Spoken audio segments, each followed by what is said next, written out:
اهلا بكم من جديد. سعادة الفريق احمد شفيق عاد لواجهة الاحداث مجددا. هناك قضايا تتهمه بالفساد، وهناك اتهامات له بالهروب من مصر حتى لا يواجه السجن، وهناك امر قضائي بوضعه على ترقب الوصول في مطار القاهرة. سوق من الشائعات المرتبطة بالفريق احمد شفيق لا يتوقف انتاج هذا السوق عن انتاج مجموعة من الاخبار. تقريبا كل يوم هناك شائعة تتحدث عن القبض عليه في مطار القاهرة او هروبه الى بلد اوروبي، ولعل افضل من يرد على هذه الشائعات هو سعادة الفريق احمد شفيق نفسه. ارحب بضيفي الفريق احمد شفيق عبر الاقمار الاصطناعية سعاد من دبي. اهلا بك سعادة الفريق. اهلا وسهلا، مساء الخير. مساء الخير يا فندم، وانا شاكر على اتاحه هذه الفرصه لي.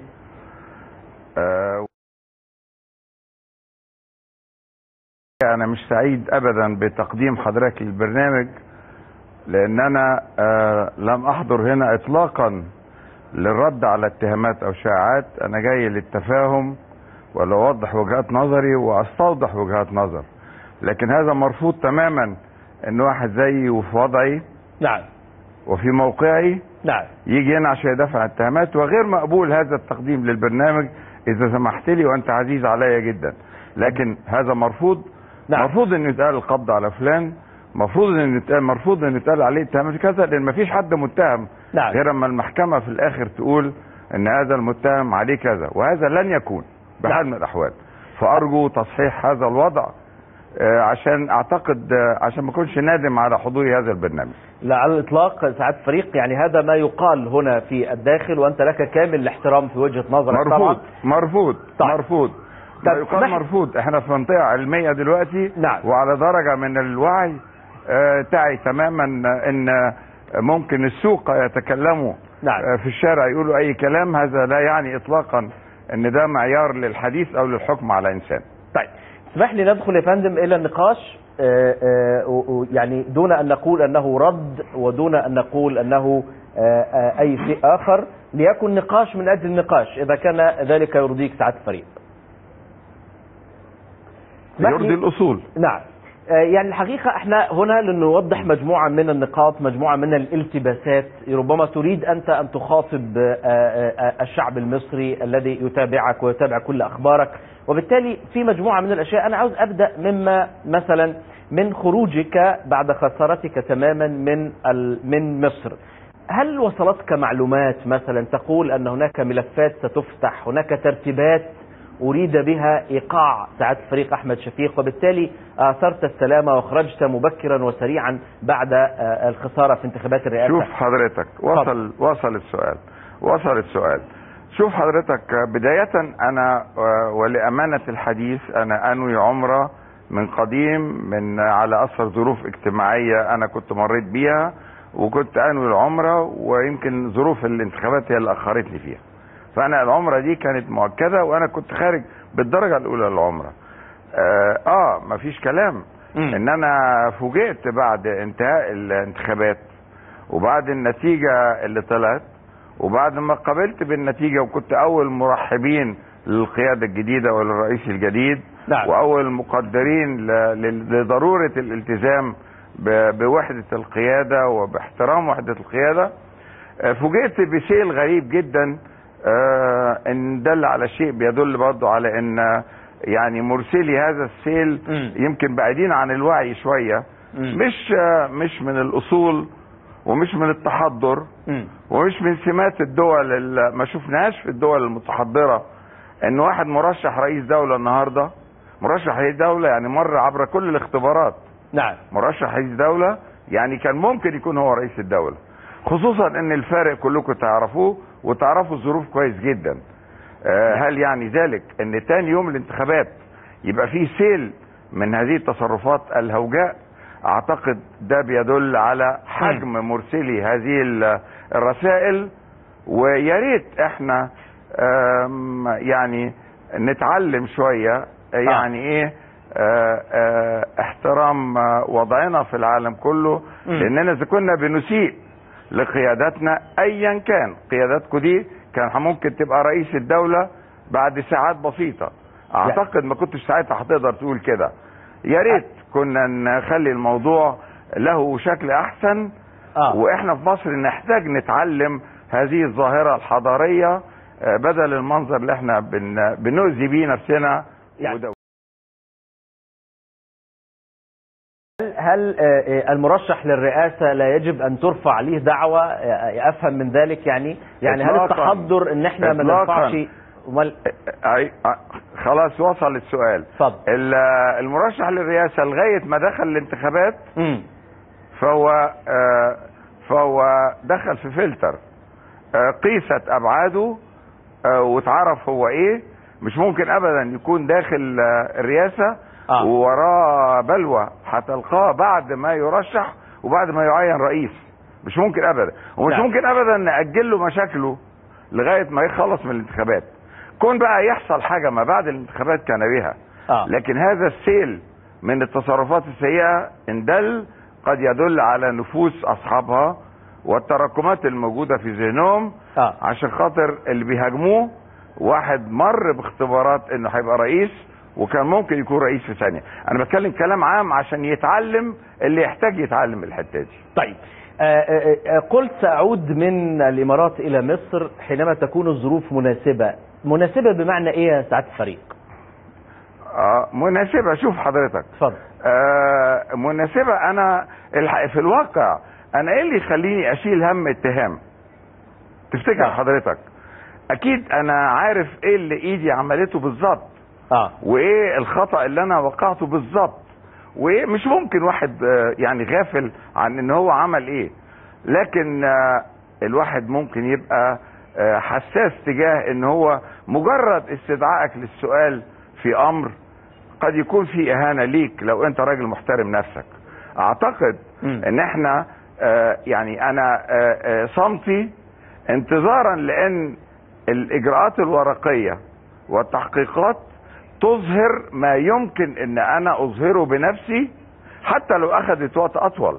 لان انا مش شايف ابدا ان الاستدعاء بالبساطة دي ولتوافه الامور في شيء من شيء من الاحترام المطلوب والقدر المطلوب حتى للي انت بتتهمه بشيء. طيب. فانا الحقيقة بشوف الظرف المناسب للعودة فيه حفاظا بالدرجة الاولى. الانسان الذي لا يحافظ على كرامته لا يحافظ على حاجة تانية في حياته خالص. طيب يعني افهم انك تجلس لترتب بعض الاوراق التي يجب ان تقدمها حينما تطلب منك. طب تسمح لي يا فندم ان استمع لبعض المختلفين معك او بعض الذين قدموا بعض البلاغات اي شيء، ربما تكون لديهم بعض الكلام الذي يجب ان تناقشه. اذا حصل السناني انا لم اتفق في البرنامج على ذلك. اتفضل. وارفض هذا الاسلوب. اتفضل. ارفض هذا الاسلوب تماما لو سمحت لي. ده شيء مسجل يا سعادة البرنامج لان هذا الموضوع لم يطرح علي. على فكرة يعني هذه أشياء مسجلة وموجودة على اليوتيوب، ولكنها فرصة ان حضرتك ترد، او بلاش كلمة ترد اللي بتضايقك، يعني ممكن هي فرصة لأن نناقشها. اللي عايز تسأله اسأله حضرتك، الا لو قلت لي فلان اللي بيسأل عشان ابقى ضامن انه ليس هناك خطأ في السؤال، بس غير كده انا تارك البرنامج.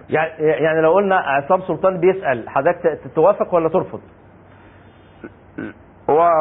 لا اوافق. لا توافق. طيب. مع كل الاحترام عشان انا راجل اصيل، مع كل الاحترام لعصام سلطان، لكن لن اوافق على اني استمع منه السؤال. الموضوع منتهي. طيب يا فندم، انت دائما كنت تقول انت رجل المواجهات، يعني فبالتالي الحقيقة انا كنت اتمنى ان المواجهات في حدود الاصول، وانا اعي تماما الاصول يعني ايه. المواجهات في حدود الاصول. الان لا يمكن اواجه بهذه الطريقة علما بان انا لم استأذن في ذلك. طيب يعني لك هذا، واسمح لي ان احنا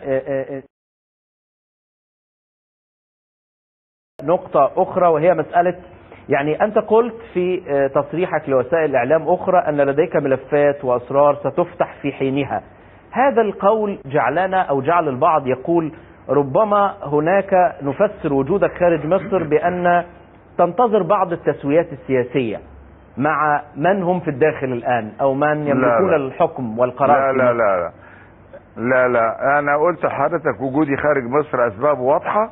انا بالدرجه الاولى طلعت للعمره، كنت طالع استمراري في الخارج الحقيقه، لان انا بمنتهى الامانه انا يعني ما فيش داعي الواحد يلف ويدور. انا ما احبش ان انا استدعى عشان يستفسر عن شيء مني وانا اعلم تماما انه هيكون في الاخر منتهي. طب انا اخليه ينتهي على الورق وانا مطمئن انه هينتهي على الورق وبعد كده اجي. لكن خصوصا انه بيحصل بطريقه فيها اسفاف. من تاني يوم خروجي من الترشح لمنصب رئاسي كنت اكون الرئيس فيه تاني يوم. كنت عايز اعرف بقى اللي كانوا هيقدموا البلاغات دي كانوا هيكونوا فين. طيب كانت هتكون فين بلاغاتهم؟ الحقيقه يا ريت كنا نكون اوضح من ذلك في التصرف. بسأل عن التسويات ساعات الفريق. أيوة. لانه هناك من قال موضوع التصالح مع رموز النظام السابق والمتورطين. مين قال ان انا بتصالح؟ مين قال ايه اللي صدر عني عشان مين رموز النظام ده ايه؟ وانا مش من رموز، انا لست من رموز النظام اللي مطلوب التصالح معاه. لكن مين قال؟ حضرتك حصرتهم؟ هل انت شفت اسمي في كشف رموز النظام اللي يعني مطلوب التصالح معاهم؟ طب ما اخش جوه عشان اتصالح جوه. ما هم جوه بيتصالحوا جوه. طيب هو قرار ترقب الوصول، في غلط في الامور في الحكايه. نعم، هو قرار ترقب الوصول يا فندم ليس معناه ضبطك او توقيفك، وانما ابلاغ الجهات المعنيه بانك تروح تكمل التحقيق. معلش ايوه، ده طلع تصريح. طلع تصريح للكلام النهارده. ان كان هذا المقصود، وكان لازم ده يكون من الاول. ان المطلوب ان عنده وصول السيد فلان يبلغ ان هو مطلوب ان هو يروح يحضر عشان خاطر ياخد اقوال كده بقى الموضوع مقبول. لكن ان انا يجي لي ترقب وصول وبعدين محطه تقول لن نقبض عليه اليوم. مين اللي يستجري يقبض؟ مين اللي يستجري يقبض على واحد سليم؟ محدش يستجري يمد ايده على واحد سليم ابدا ابدا بحال من الاحوال. انا اعي تماما ما اقول. ما هو سليم. مفيش حاجه اسمها كده. المبالغه في الكلمات والتزايد في وسائل الاعلام اللي بيحصل كلام مهين. خلونا نحافظ على كرامه بعضينا بقى. خلونا نتعلم، نخلي الشعوب الاخرى تتعلم تحترمنا ازاي اذا كنا احنا ما بنحترمش بعضينا. اما رئيس دوله مرشح هيبقى رئيس دوله بعد ساعتين، وبعدين حضرتك النهارده تيجي تقول له منتظر للقبض عشان ايه؟ اقول لك الجريمه اللي انا هقبض عليها فيها؟ اقول لك؟ تسمح لي اشرح لك الموضوع؟ طيب او اما يكون في وقت متسع قول لي اشرح لك الموضوع. طيب يا سعاده الفريق، احنا من ساعه ما اعلنا ان حضرتك موجود معانا على الهواء الحقيقه هناك بعض انصارك حتى على تويتر، يوتيوب، فيسبوك، وهناك بعض الذين كتبوا تغريدات وتعليقات. ممكن تسمح لنا نذهب الى زميلي علاء سرحان يقرا لنا بعض ما كتب على تويتر وفيسبوك ويوتيوب، ونعود مره اخرى لنكمل النقاش. اعفيني بدام انا رفضت الرافضين، انا برفض المشجعين. مفيش شيء مسجل يا فندم. ده احنا عندنا فقره عن تويتر وفيسبوك. اشكرك معايا ونرجع لحضرتك زي ما انا اشكرك زي ما انا رفضت الرافضين، انا بشكرك وبرفض المشجعين دلوقتي. ارجوك.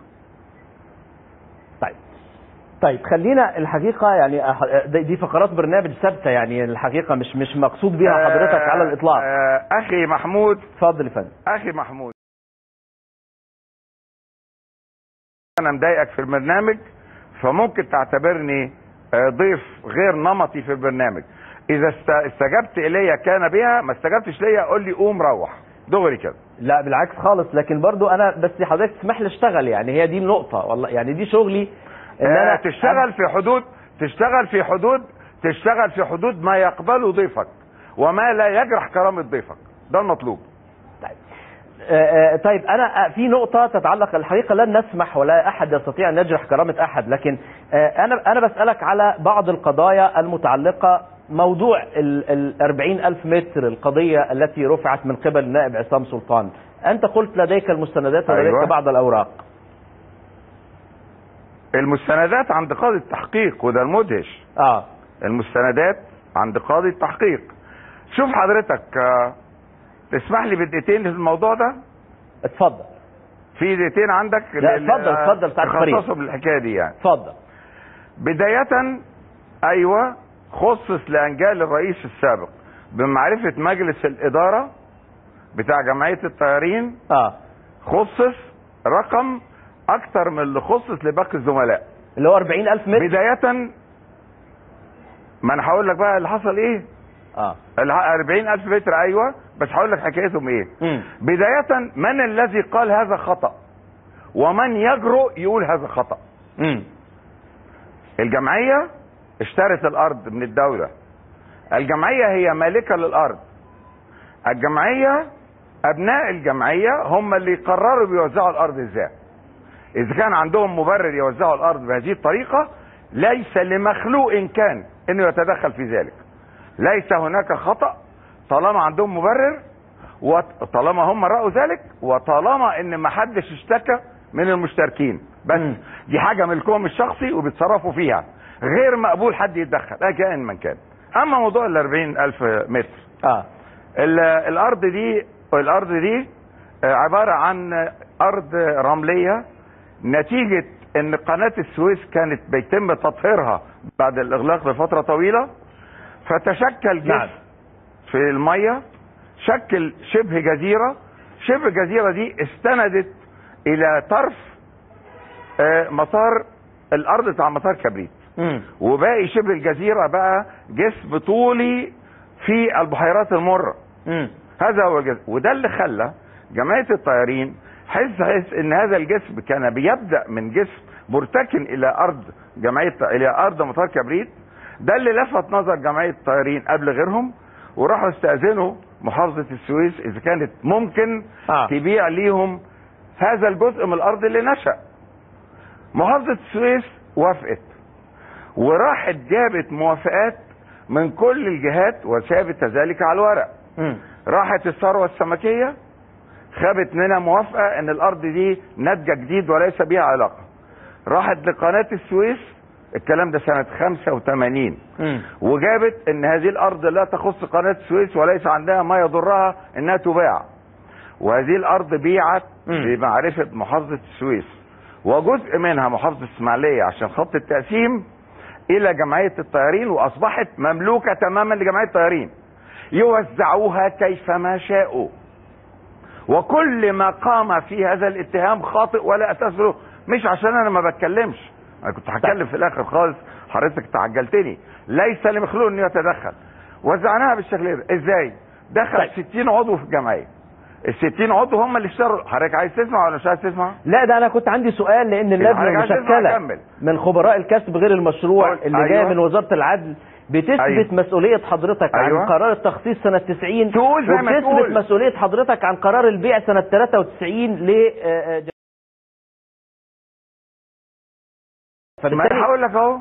طب ايه اللي يمنع ان حضرتك تقول الكلام ده قدام القضاء وقدام النيابة وتكون الكلام سليم؟ طب ما انا هقول لك، ما انا ما رحتش قدام القضاء. ما تروح يا فندم. انا ما رحتش قدام القضاء والنيابة، انا اما اروح ابقى اقوله، والورق موجود قدام القضاء.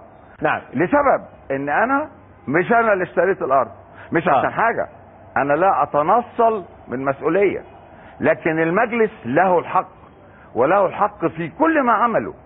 حتى اما انا ما كنتش رئيس المجلس له الحق، وله الحق يوزع الارض زي ما يكون، زي ما هو عايز. وانا هقول لك اتوزعت كده ليه، هقول لك بالتفاصيل اتوزعت كده ليه. جيت في الاخر انا ليس لي اي امضاءات، ليس تهربا من المسؤولية، ولا اشتريت الارض، ولا وزعتها على الناس، ولا حضرت التوزيع، ولا سجلت الارض. هاخد بالك بقى من كلامي، ولا سجلت الارض التسجيل الاول الاساسي اللي بينقل الملكية من محافظة السويس ومحافظة الاسماعيلية الى الجمعية لاعضائها ال73 اللي اشتروا الارض. طيب خدنا عقد بيع يقولوا عليه العقد الازرق، مسجل وليس ممضيا بمعرفتي، ولكنه كل عضو مكتوب قدامه انه عنده شاليه دور واحد وقطعة ارض، شاليه دورين وقطعة ارض، او قطعة ارض لسه ما بناش عليها. دي الثلاث حالات الموجودة في ال73 عضو. عظيم يا فندم. بعد انا ما تسلمت رئاسة المجلس، كان هناك توصية، الارض مسجلة باسم ال73 طيار، لا يملك مخلوق الدخول بينهم. خلاص الارض طيب. مسجله، ومسجل ان ده له قطعه ارض نعم. وفيلا وشاليه دور، ده له قطعه ارض وشاليه دورين، وهكذا. طب اسمح لي سعاده الفريق، انا معي كذا نقطه والوقت ضيق. استناني يا فندم، استناني، هقول نقطه واحده بس.